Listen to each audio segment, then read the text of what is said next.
All right, well, the package from Japan has arrived. With any luck, this contains a ring gear for this starter. Well, for that kind of starter.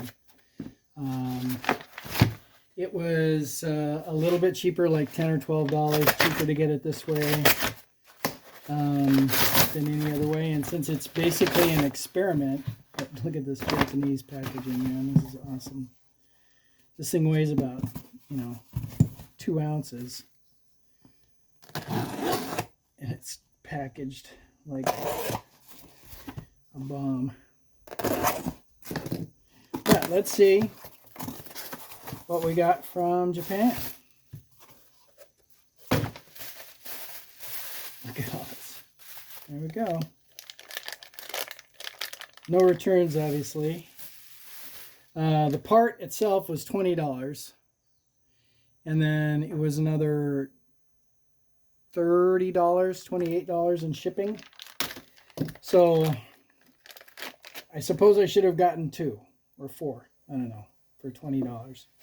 But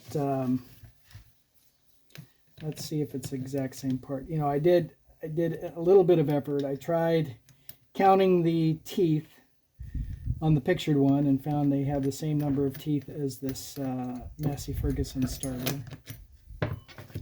But of course I can't check the diameters and the little connection pieces. I don't know what you call those, indexing tabs. But it looks the same to me. So we'll just take this. This is the old starter. And you'll see the difference between the new and the old.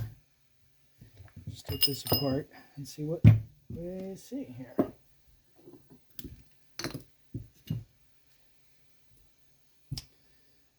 So these guys just pop out, yeah.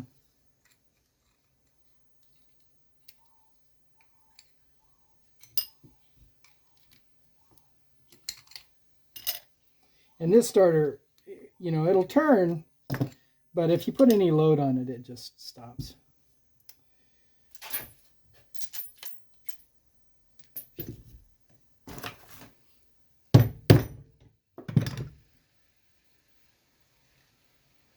Yeah, so you knock that collar down to expose this snap ring, and you can get that snap ring off. It's not really a snap ring, it's just a kind of a collar ring.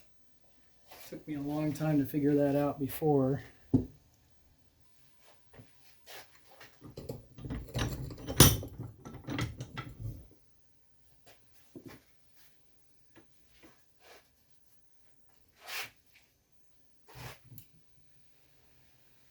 think the last time I got this off, I just deformed it in the position. Oh, my pick is deforming.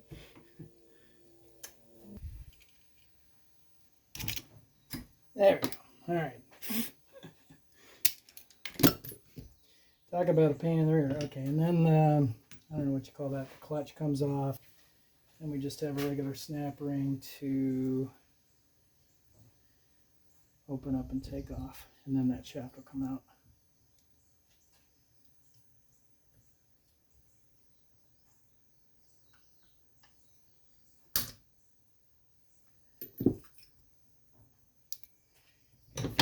Just slide away. There's the shaft. There's a thrust washer on the bottom of that. Lose that. And then the only complicated thing is there's this little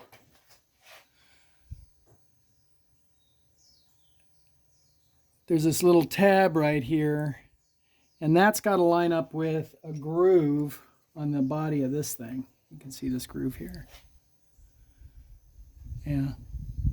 So those two have to line up for you to be able to get that out. So the only thing is it's not so easy to identify that thing. And they don't have to be in alignment for the thing to operate. So if that gear spins around at all after you put it in, it kind of looks like it's already aligned. Yeah, okay, I'll just pull it out.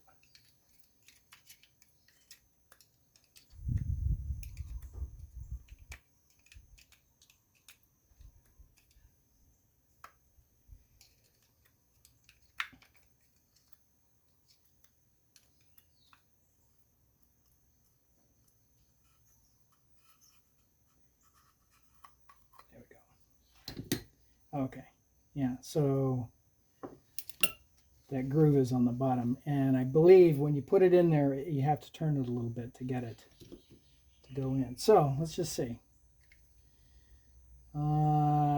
It certainly feels to be the same diameter. We check it with the vernier calipers here. We find it to be I'm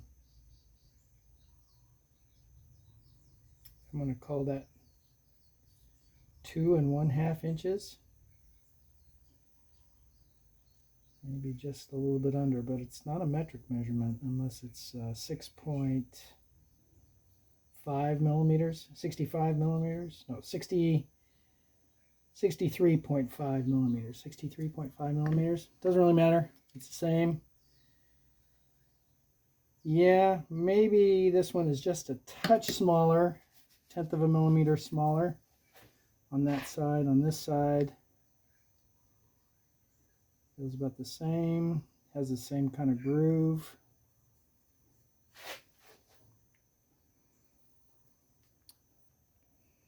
A little retaining. Yeah, even this one's a little smaller than the rest of them, and I'm saying it's the right part. I'm going to slide it in here, but I'm not going to, yeah, just goes in just like that. I'm not going to put the whole thing together because truthfully, I would rather not use this starter. This starter just is not in the tractor right now, so it's easy to just mess with stuff like this.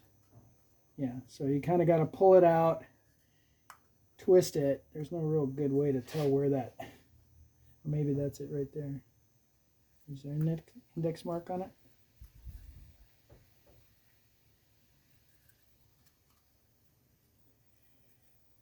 Yep, cool. There is even a little index mark on the inside to tell you where the key is.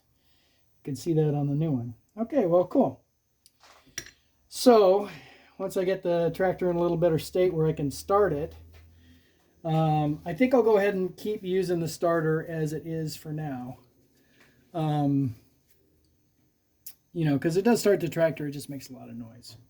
And this is what the problem is. These gear, you can see these gear teeth have just been completely rounded over. There is a vendor online that sells us an aluminum version of this. I think it's aluminum.